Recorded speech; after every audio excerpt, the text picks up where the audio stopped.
وعلى آله وصحبه ومن تبعهم بإحسان إلى يوم الدين. أما بعد. Baik, khaitul akhwat, jamaah semua yang dirahmati Allah Azza wa Jal, tentunya senantiasa kita bersyukur kepada Allah Azza wa Jal sampai detik dan saat ini masih kita diberikan taufiknya, diberikan kesehatan, diberikan peluang sehingga kita bisa mengikuti kembali apa yang menjadi rutinitas kita, alhamdulillah, yaitu kajian mingguan pada hari Jumat ini, dan semoga Allah Subhanahu wa taala menjadikan apa yang kita laksanakan, kegiatan kebaikan dan ketaatan diterima oleh Allah Subhanahu wa taala dan menjadi pemberat timbangan al-mizan nanti di hari kiamat.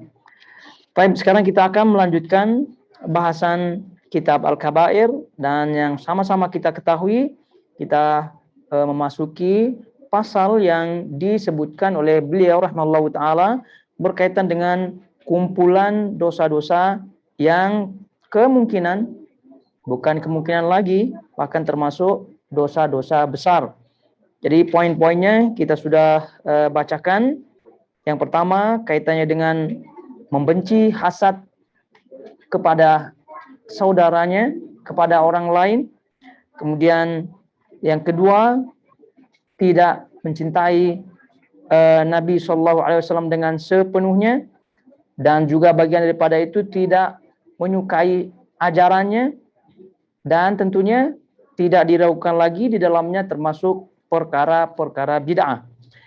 Selanjutnya yang terakhir yang kita bahas pada pertemuan yang lalu yaitu berkaitan dengan jiran, berkaitan dengan tetangga. Dan semoga Allah Subhanahu wa taala memberikan kita taufiknya untuk selalu berjalan di atas jalannya sehingga kita terjauh sejauh-jauhnya dari perkara dosa-dosa besar. Baik, yang kelima, poin yang kelima, silakan dibuka saja bukunya. Beliau rahimahullahu taala menukilkan atau meriwayatkan kepada kita hadis yang sahih, hadis yang terkenal, masyhur, yaitu Nabi SAW bersabda, "Man ra'a minkum munkaran falyughayyirhu biyadihi. Man ra'a minkum munkaran falyughayyirhu biyadihi.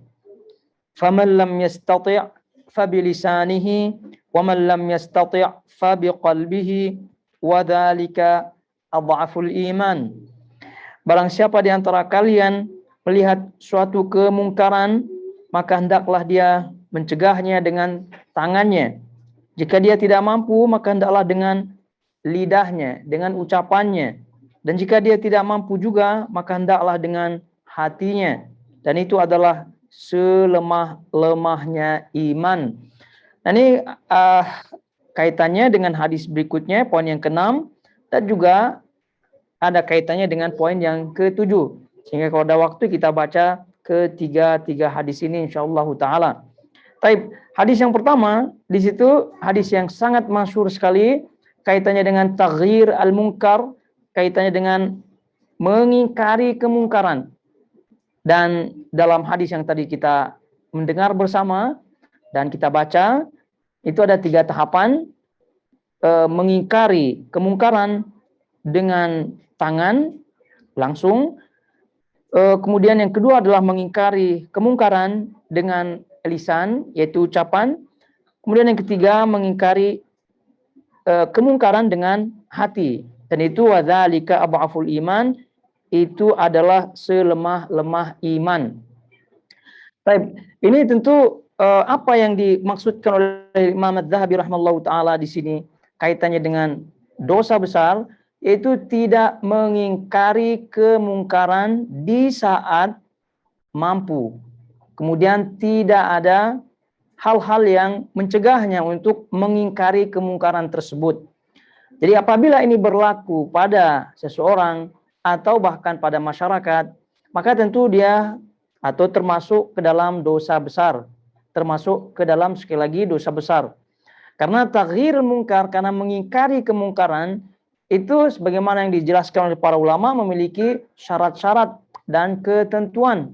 Jadi apabila syarat-syarat dan ketentuannya telah terpenuhi, kemudian tidak ada hal-hal yang mencegahnya, untuk bersegera atau untuk melakukan mengingkari kemungkaran tersebut, maka kemungkaran itu apabila tidak diingkari berdosa, karena hukum asal daripada mengingkari kemungkaran adalah wajib. Hukum asal dari mengingkari kemungkaran adalah wajib. Kewajiban ini akan gugur apabila ada atau apabila tidak terpenuhi syarat-syaratnya dan ada yang menghalanginya. Ini kita harus pegang baik-baik, karena praktek atau amalia mengingkari kemungkaran di zaman kita sekarang ini sudah mulai meluntur. Bahkan di tengah-tengah keluarga kita pun, istri kita, anak kita, di sebagian masyarakat community itu pun telah, kalau boleh disebut, telah tiada. Karena dengan alasan kasih sayang, dengan alasan kebebasan, dengan alasan ya untuk refreshing, dan seterusnya daripada alasan-alasan yang pada akhirnya ujung-ujungnya kemungkaran tersebut berlangsung aman di dalam rumah tangganya.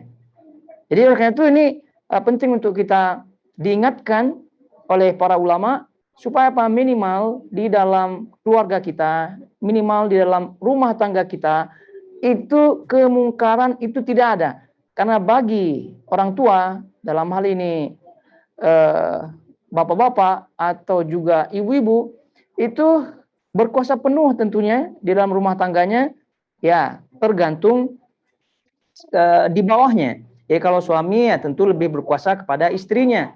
Kemudian istri juga tidak ada yang menghalangi untuk mengingkari kemungkaran suaminya. Nah, berkaitan dengan anak, tentu suami dengan istri memiliki hak yang luar biasa, memiliki hak veto, ya, kekuatan yang luar biasa untuk mengingkari kemungkaran yang terjadi atau yang dilakukan oleh anak-anaknya. Nah, ini lebih tentunya untuk ke kita, ya, untuk ke rumah tangga kita. Kemudian baru keluar sedikit kepada lingkungan kita yang lebih dekat, kemudian yang jauh daripada kita. Tapi yang jelas yang tadi kita sebutkan, mengingkari kemungkaran itu hukum asalnya adalah wajib.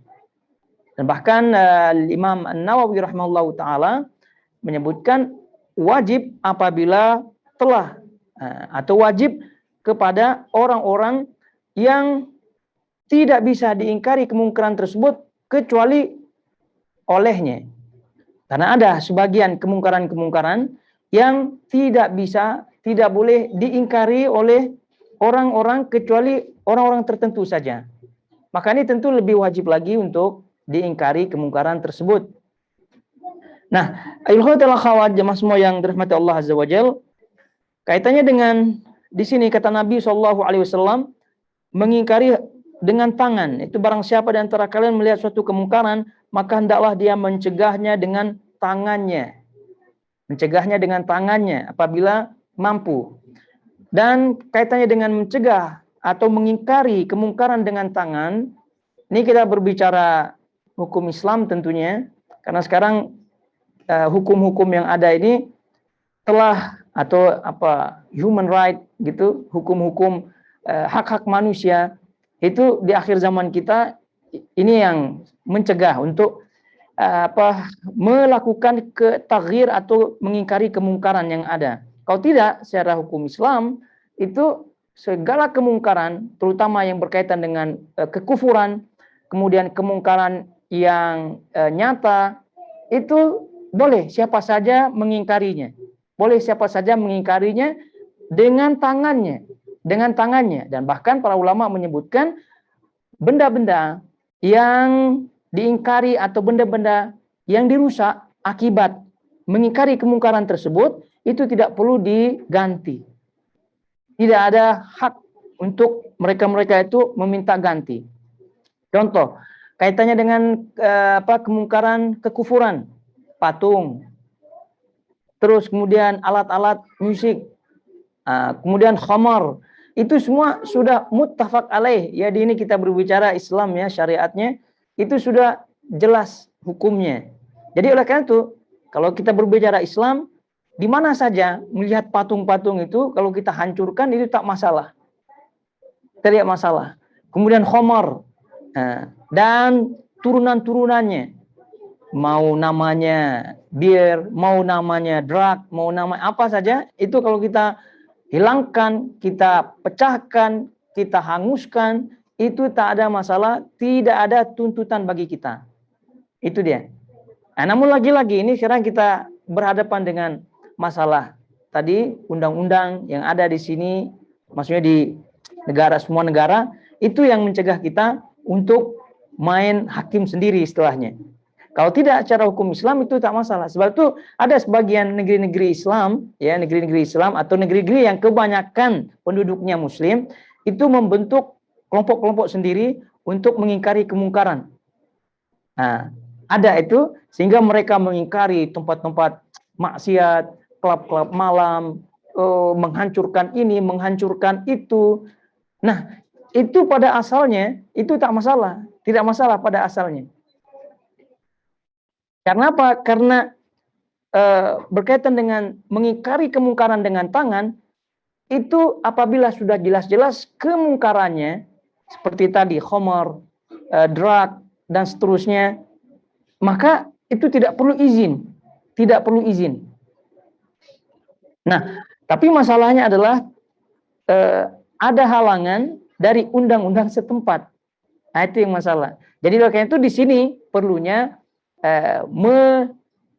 mengingat-ingat ketentuan-ketentuan yang disebutkan oleh para ulama kaitannya dengan mengingkari kemungkaran dengan tangan.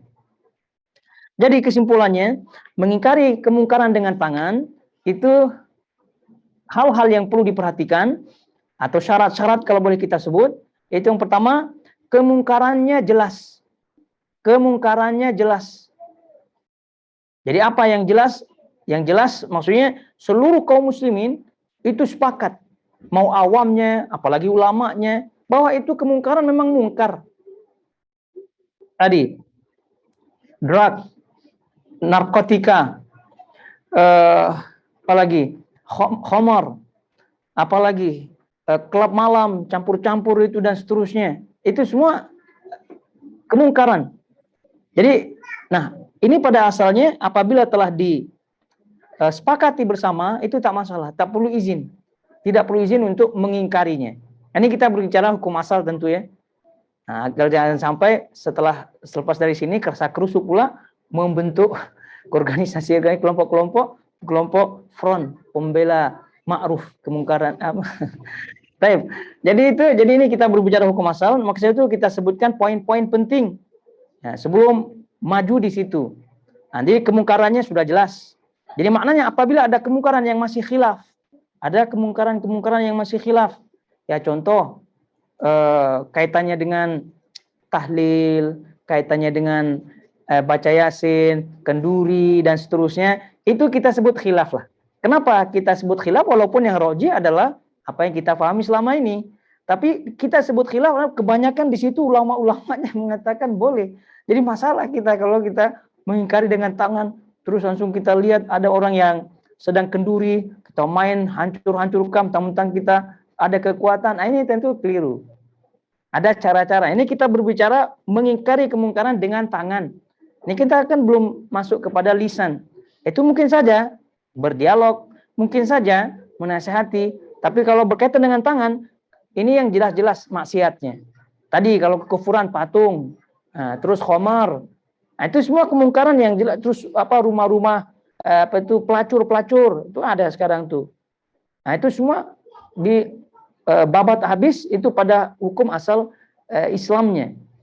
Nah, tapi kalau kaitannya dengan undang-undang negara setempat itu tentu lain lagi perhitungannya. Baik. Kemudian itu yang pertama. Kemudian yang kedua, menimbang maslahat dan mafsadat.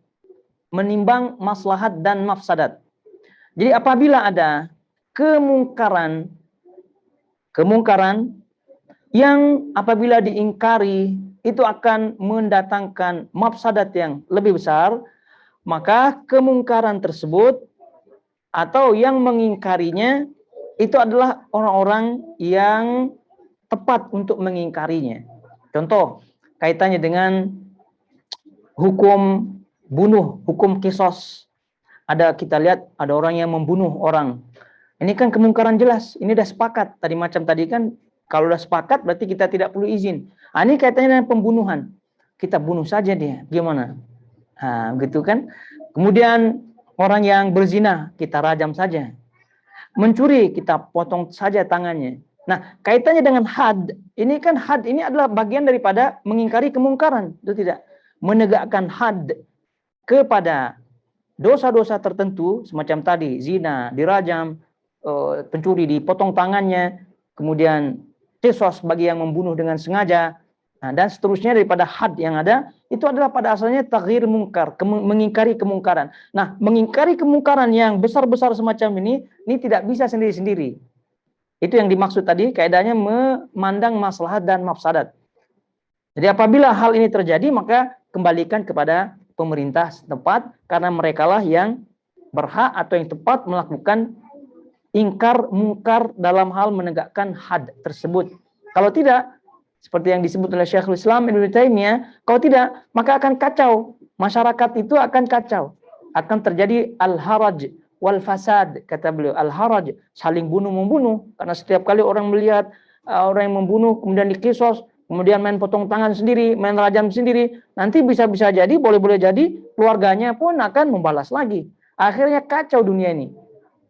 Jadi hal-hal tersebut ya harus dikembalikan kepada institusi istilahnya, atau kepada orang-orang yang, atau kepada badan-badan yang berwenang.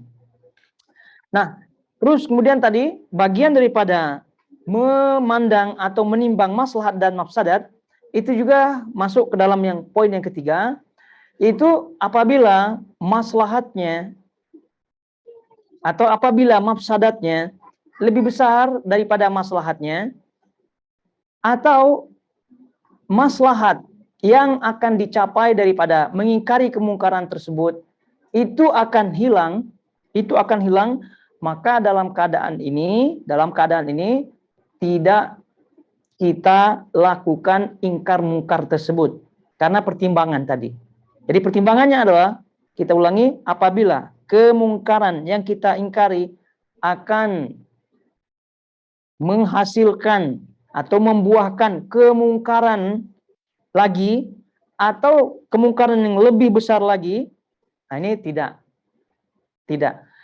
Atau kemudian maslahat yang kita akan, atau maslahat yang kita inginkan daripada mengingkari kemungkaran tersebut tidak tercapai.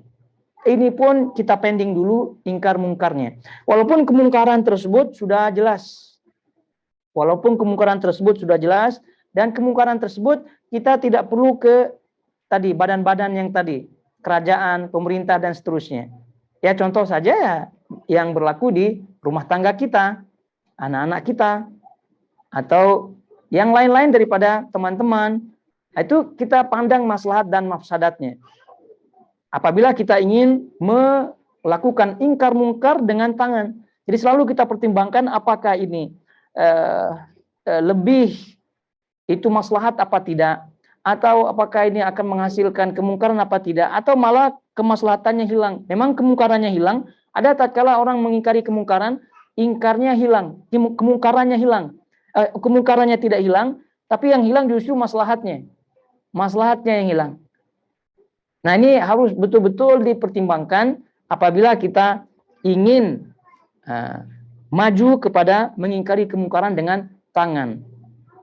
Jadi oleh karena itu kata Ibnu Qayyim rahimahullahu taala dalam hal ini, apabila kemungkaran tersebut yang kita ingkari hilang, maka ini tentu dituntut. Kemudian apabila ucapan pengingkaran kita kepada kemungkaran itu, kemungkaran tersebut akan hilang walaupun tidak semuanya, itu pun dituntut. Tapi kalau kemungkaran yang kita ingkari itu justru tadi malah kebaikannya yang hilang, kemungkarannya tetap, ini tentu tidak dianjurkan. Tetap berada pada pertimbangan-pertimbangan yang ada. Namun jangan sampai terlalu banyak pertimbangan. Itu masalah juga, masuk padanya talbis iblis. Anaknya masih umur 10 tahun atau 15 tahun masih inilah. Ya, kecuali kalau anaknya udah umur 29 tahun, 30 tahun, udah kawin, itu banyaklah pertimbangannya. Tapi kalau masih kecil-kecil, itu rasanya tidak perlu banyak pertimbangan. Ini anak ini nanti akan menjadi sedih, menjadi apa begitu. Ya, langsung saja dia main-main yang benda haram, atau dia melihat benda-benda yang haram, atau main handphone yang haram dan seterusnya, mendengar yang haram dan seterusnya, maka dalam hal ini langsung saja kita ambil gitu kan, handphonenya kita ambil. Handphone bukan handphone dia juga. Nah, jadi ada kadang-kadang orang tua dan nyata-nyata anaknya melihat yang haram, mendengar yang haram, namun pertimbangannya kasihan. Pertimbangannya macam-macam, pertimbangannya nanti nangis, pertimbangannya macam, jadi di situ masuk syaitan tentunya, dan boleh jadi ini masuk ke dalam dosa besar. Naudzubillah min dzalik. Terus kalau memang mana ada anak yang ridho kepada orang tuanya ketika orang tuanya mengambil begitu saja handphonenya, ya tidak ada anak yang ridho. Ya paling tidak muka masam lah, ya paling tidak demikian. Ya tapi pandai-pandainya seorang orang tua untuk mengingkari kemungkaran tersebut dengan cara yang terbaik. Maka sebab itulah hikmah dalam hal ini sangat-sangat penting. Sebab itu diriwayatkan daripada Al-Imam Sufyan Ats-Tsauri bahwa seorang yang mengingkari kemungkaran hendaknya pertama memiliki rasa satu kasih sayang. Yang kedua memiliki keadilan, bersikap adil. Yang ketiga memiliki ilmu. Ini kasih sayang, lembut, kasih sayang yang pertama. Yang kedua adil. Yang ketiga ilmu. Jadi itu beliau menyampaikan bagi barang siapa yang akan menjalankan amar ma'ruf nahi mungkar. Amar ma'ruf itu mengajak pada kebaikan, kemudian mengingkari kemungkaran, maka yang tiga ini harus ada pada dirinya. Tadi kelembutan, kasih sayang, bersikap adil, dan berilmu. Berlemah lembut ketika mengajak orang kepada kebaikan, berlemah lembut ketika mengingkari orang, kemudian bersikap adil ketika mengajak orang dalam kebaikan, bersikap adil ketika mengingkari kemungkaran, kemudian ilmu, begitu juga berilmu akan apa yang dia ajak kepadanya dari kebaikan-kebaikan yang ada, kemudian berilmu terhadap kemungkaran-kemungkaran yang dia akan ingkar dan kaitannya dengan kondisi, orang, waktu, tempat, dan seterusnya. Ini semua harus betul-betul ada. Jadi apabila kita mengetahui hal ini, maka mengingkari kemungkaran sebagaimana halnya ibadah-ibadah yang lain, karena ini kan ibadah juga. Mengingkari kemungkaran atau amal ma'ruf nahi mungkar itu adalah bagian daripada ibadah. Sehingga ketika kita melangsungkan suatu ibadah, maka wajib atas kita, bagi kita semua untuk mengilmuinya. Jangan kerasa kerusuk, jangan hanya modal semangat saja. Jadi kita tidak membedakan antara kemungkaran yang dilakukan oleh anak kita, oleh kawan kita, oleh bos kita, oleh pemimpin kita. Nah, itu kan semua ada cara-caranya tersendiri-sendiri. Ini tidak bisa, tidak boleh disamakan. Ini ada orang yang menyamakan kemungkaran atau cara mengingkari kemungkaran terhadap anaknya dengan pemimpinnya sama. Sama. Ini tentu tidak sama. Tidak sama. Jadi oleh karena itu pertimbangan-pertimbangan tadi kita sebutkan itu sangat-sangat penting. Nah, namun tadi di awal kita sebutkan bahwa mengingkari kemungkaran ini adalah hukumnya wajib. Ada sebagian para ulama menyebutkan wajib kifayah, fardu kifayah. Nah, fardu kifayah maknanya apabila ada orang yang telah melakukannya, maka sebagian yang lain gugur kewajibannya. Namun kita berbicara pada rumah tangga, itu siapa yang kita andalkan atau siapa yang kita harapkan untuk menggugurkan kewajiban kita? Kan tidak ada. Ya orang tua, bapak, ibu, istri, suami, dia yang menahkodai rumah tangganya. Sehingga tidak mungkin seorang orang tua mengingkari kemungkaran pada anaknya itu menunggu ustadz yang datang baru. Tidak mungkin, jangan sampai demikian. Baik. Itu falyughayyir biyadihi. Kemudian fa illam yastati' fa bilisanihi. Fa illam yastati' fa bilisanihi.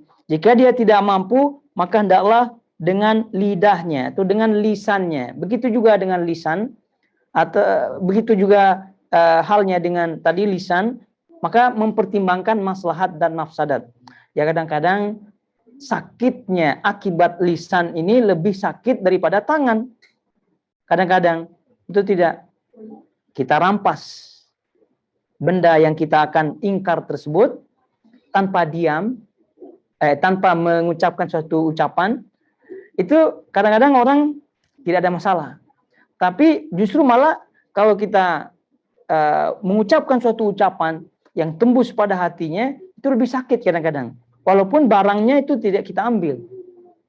Jadi oleh karena itu sebagaimana halnya kita memperhatikan ingkar mungkar dengan tangan, maka ingkar mungkar dengan lisan pun sangat-sangat harus kita perhatikan. Terlebih di saat ini, para ulama dari dahulu sampai sekarang mengingatkan bahaya lisan tersebut. Bahaya lisan. Jadi, lisan ini juga masuk di dalamnya tulisan. Karena hukum tulisan sama dengan hukumnya lisan. Jadi sebagaimana halnya kita menjaga lisan kita agar terjaga, agar bertutur kata, agar menyampaikan sesuatu yang baik, terutama dalam hal ingkar mungkar, maka tulisan-tulisan yang menjurus kepada ingkar mungkar pun harus terjaga. Harus terjaga. Terutama di akhir zaman ini, tempat-tempat untuk kita menulis, tempat-tempat untuk kita menyebutkan hal-hal yang kita ingkari melalui tulisan itu banyak sekali. Media-media sosial banyak sekali. Jadi oleh itu harus betul-betul ada. Ini malah masalah dia ada kemungkaran pada istrinya, mengingkarinya di Facebook.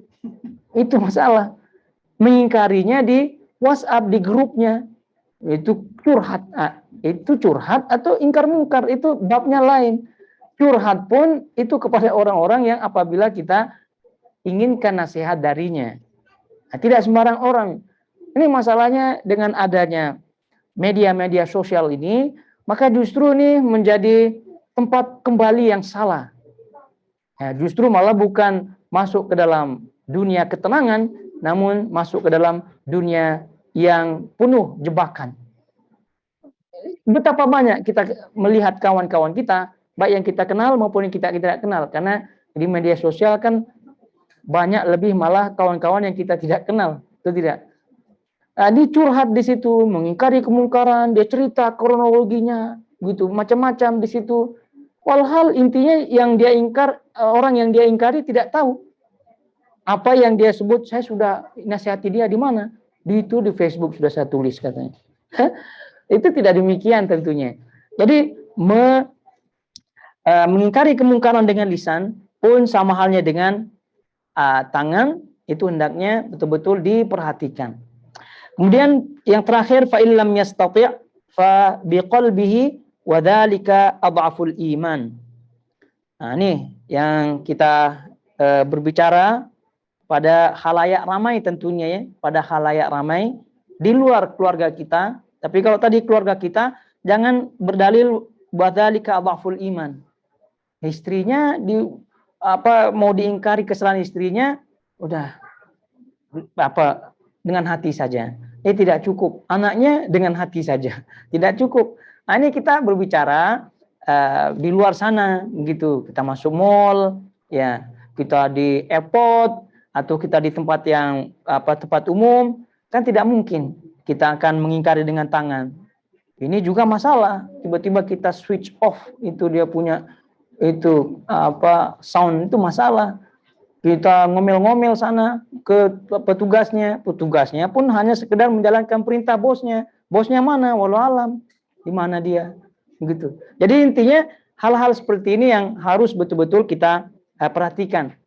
Karena lagi-lagi mengingkari kemungkaran dengan hati ini wajib aini, wajib secara individu pribadi-pribadi, wajib. Ini harus diperhatikan, wajib. Jadi itu apabila ada orang yang tidak mengingkari kemungkaran dengan hatinya, maka dia ibaratnya telah melakukan kemungkaran tersebut.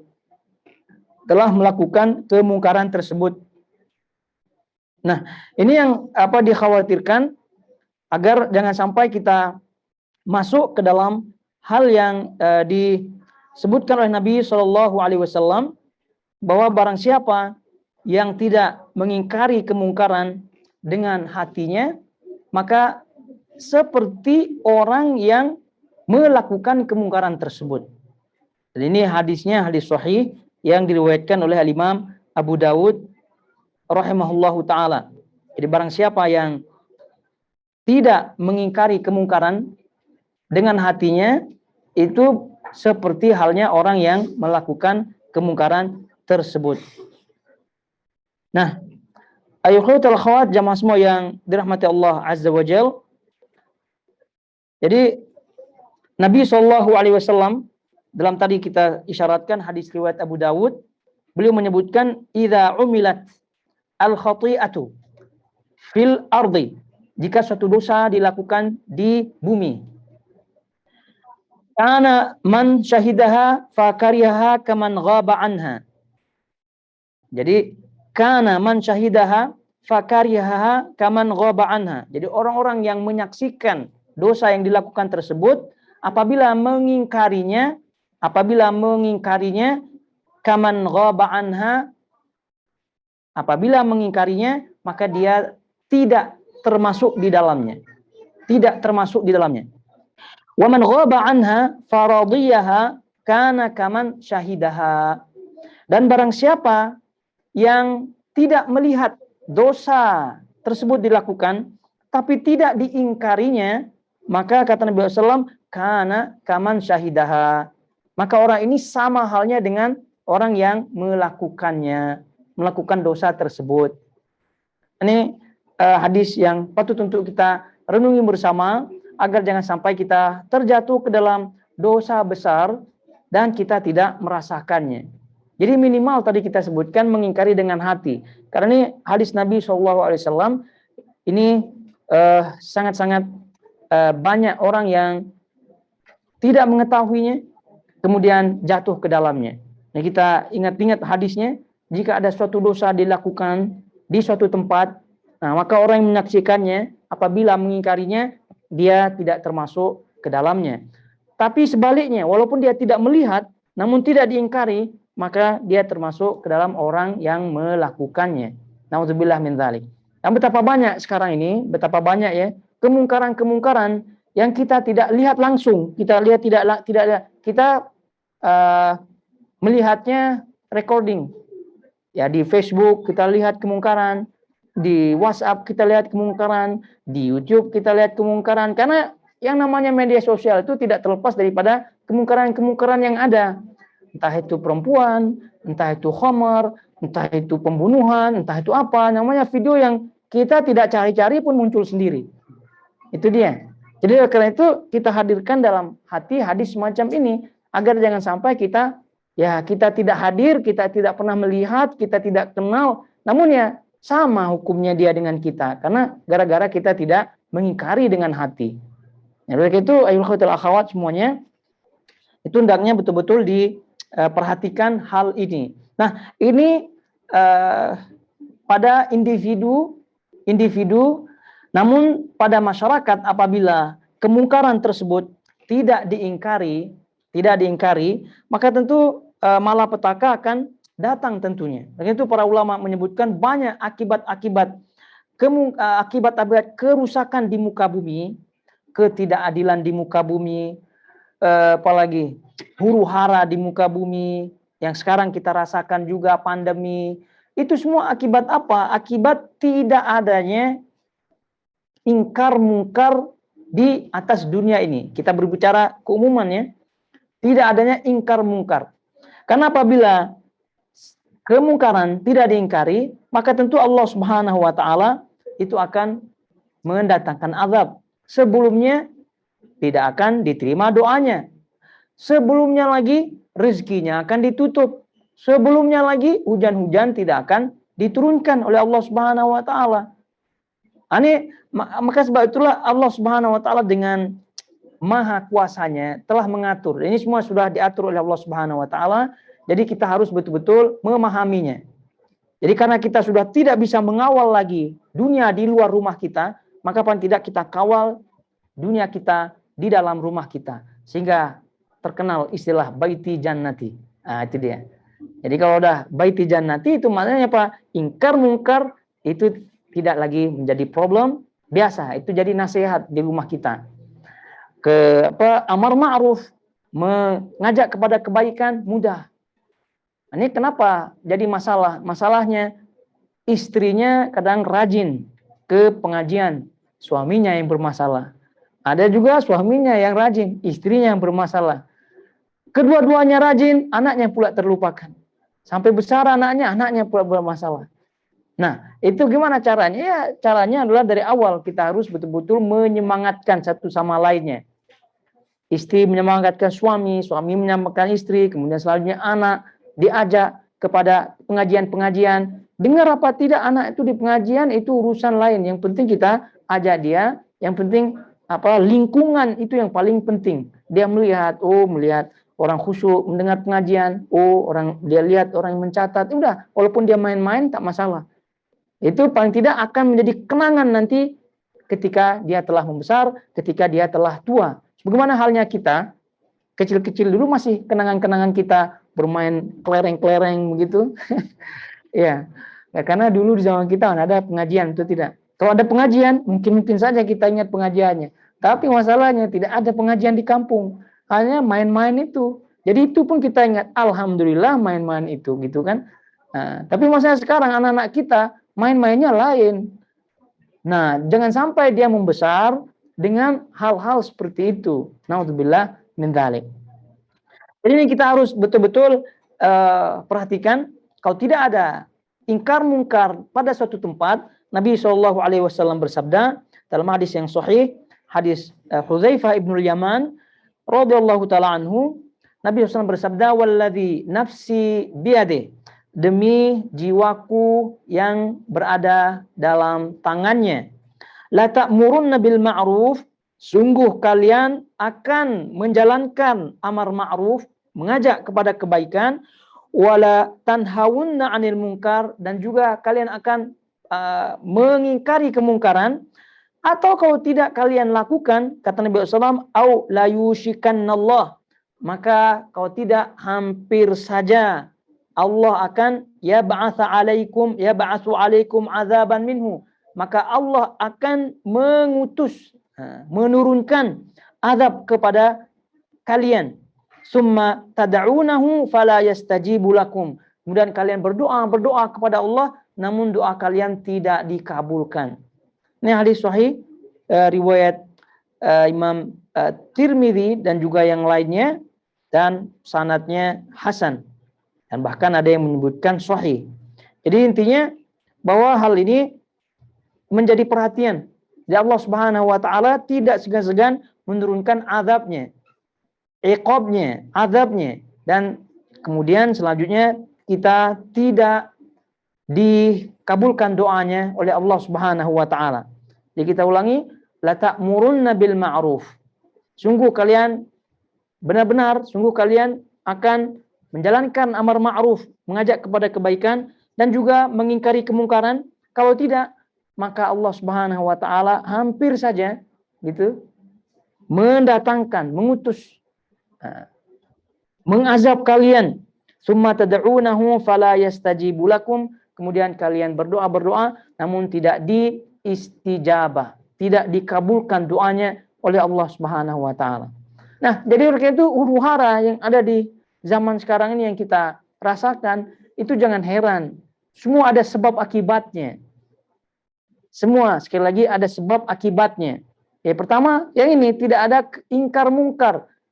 Jadi belum masuk dunia akhirat sudah nafsi-nafsi. Ini nanti ke akhirat ya sudah jelas ya, nafsi-nafsi, mengurusi diri sendiri nanti di akhirat. Itu belum masuk akhirat, masih belum mati. Itu belum kiamat lagi. Di dunia ini udah nafsi-nafsi. Biarkan saja, dia juga begitu kan katanya. Ini masalah. Jadi itu jangan sampai terjadi demikian dengan sahabat kita. Kalau ada kemungkaran-kemungkaran yang dilakukan, ya minta nasihat. Sebelum, karena ada orang yang kadang-kadang segan untuk menasihati kawannya. Jadi oleh karena itu kita sebagai kawan ya sebutkan secara langsung ya, kalau saya ada masalah, kalau ada salah ya silakan ditegur saja. Itu seharusnya demikian. Nah, karena kawan yang baik, persahabatan yang hakiki adalah persahabatan yang tanpa bermuka-muka. Ini persahabatannya bermuka-muka, action di depannya, Masya Allah, senyumnya lebar, melebihi lebar mukanya. Tapi di belakangnya udah. Kemudian kalau ada kemungkaran tidak diingkarinya. Nah, ini menjadi masalah. Sebab itu ada sebagian ungkapan para ulama menyebutkan as-sakit anil maksiyah, atau orang-orang yang diam dari maksiat, dari mengingkari kemungkaran, kata mereka asyaitan al-akhras, seperti halnya setan yang bisu. Seperti halnya setan yang bisu. Jadi mereka yang tidak mengingkari kemungkaran itu kata para ulama seperti setan yang bisu. Kan bisu. Ya jangan lihat bisunya, setannya. Bisu-bisu juga setan. Gimana? Ya jangan seperti itu. Jadi kayak itu ya ingkar mungkar bagian daripada ibadah. Ingkar mungkar bagian daripada kewajiban, namun ada ketentuan-ketentuannya. Jadi kita tadi perhatikan ketentuannya agar jangan bermodalkan semangat saja, akhirnya apa yang kita inginkan tidak tercapai, justru malah mengakibatkan mafsadat yang besar bagi kita dan juga bagi keluarga kita. Tetap dalam hal ini pedoman atau kaidahnya adalah darul mafasid muqaddam ala jalbi al masalih. Ini sering kita dengar kaidah seperti ini. Ini juga berlaku pada ingkar mungkar. Darul mafasid, mencegah mafasid, kemudaratan, kerusakan, itu lebih diutamakan daripada mengambil kebaikan, mengambil maslahat. Jadi mudarat, kemudaratan, menjauhkan mudarat itu lebih diutamakan daripada mengambil maslahat. Nah, jadi tadi mengingkari kemungkaran apabila akan mendatangkan kemungkaran yang besar atau maslahatnya tidak didapatkan atau bahkan hilang, maka tentu kemungkaran yang tadi yang kita ingkari itu hendaknya kita pending terlebih dahulu. Ya, kapan? Bila kita akan ingkari kemungkaran, ya nanti kita ingkari kemungkaran. Kita pending dulu, kita lihat timingnya, baru kita ingkari kemungkaran. Tapi paling tidak hati kita sudah mengingkarinya terlebih dahulu. Kalau hati tidak perlu tunggu waktu, kalau hati tidak perlu tunggu kawan, karena hati itu adalah masing-masing kita, hati itu adalah milik kita.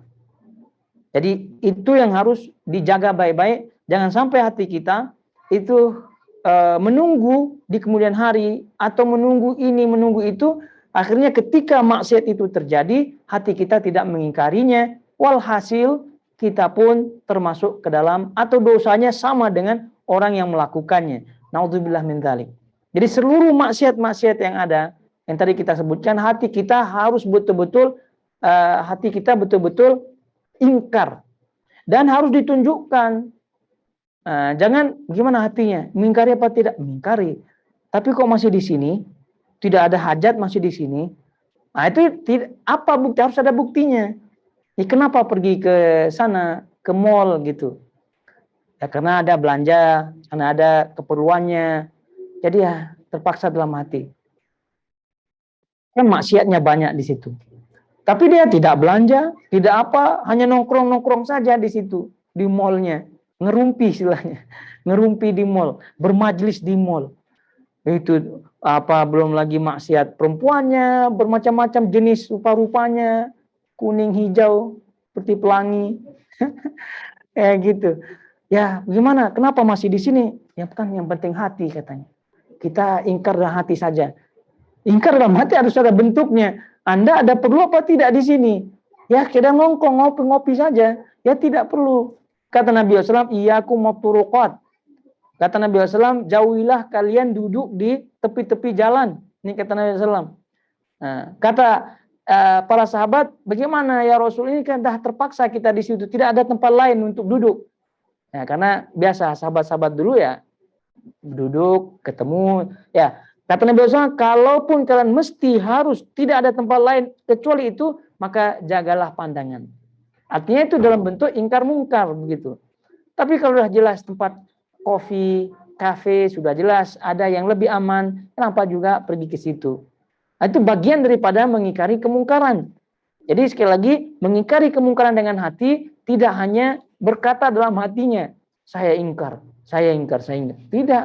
Jadi harus ada buktinya. Jadi buktinya apa? Pergi dari majelis tersebut. Buktinya apa? Off dia.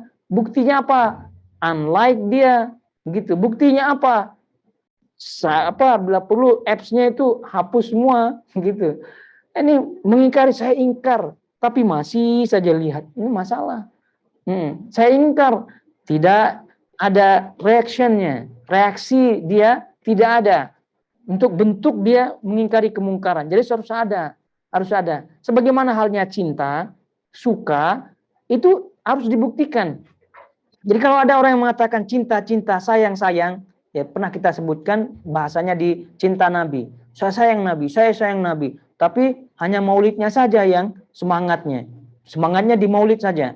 Tapi yang sunnah-sunnah lain tidak. Kan ini bohong lah begitu. Sama dengan orang yang berkasih sayang, laki perempuan sedang pacaran, terus laki-lakinya bilang saya sayang kamu, tapi sekecil permohonan yang perempuan dia tidak kabulkan, atau kecil dia tidak kabulkan, nanti lama-lama dia pun curiga, ini betul apa tidak dia cinta begitu, tong kosong nyaring bunyinya. Jadi begitu mengingkari kemungkaran dengan hati, sekali lagi harus ada bentuknya. Ya, diam, terus kemudian pergi, atau tidak datang, dan seterusnya. Kalau di dunia maya tidak melihat, tadi unlike, hapus, dan seterusnya daripada bentuk kita mengingkari kemungkaran. Karena kalau tidak ada bentuk mengingkari kemungkaran dengan hati, itu berarti tidak ada kesan. Nah, tidak ada perubahan atau tidak ada bekas, harus ada bekas. Karena sebagaimana halnya kita benci sesuatu, entah itu pada barang, entah itu pada manusia bahkan, itu kan ada bentuknya. Kita lihat, terlihat. Kita marah, kita tidak suka, gitu. Nah, begitu juga dengan mengingkari dengan hati. Kalau mengingkari saja, namun enjoy di situ, berarti dia enjoy, berarti. Nah, berarti lisannya itu bohong, kalau hatinya mengingkari. Baik, ilkhaitul akhwat jamaah semua yang dirahmati Allah Azza wa Jalla. Sepertinya kita tidak cukup waktu untuk membaca hadis yang selanjutnya pada poin yang ke-6, kemudian poin yang ke-7, walaupun ada kaitannya tentunya tadi kita sebutkan dengan poin yang ke-5, karena masih kaitannya dengan ingkar mungkar, namun level-levelnya yang lain. Baik, sampai di sini kiranya. Barakallahu fikum semuanya. Wa sallallahu ala nabiyina Muhammad wa ala alihi wa sahbihi wasallam. Wassalamualaikum warahmatullahi wabarakatuh.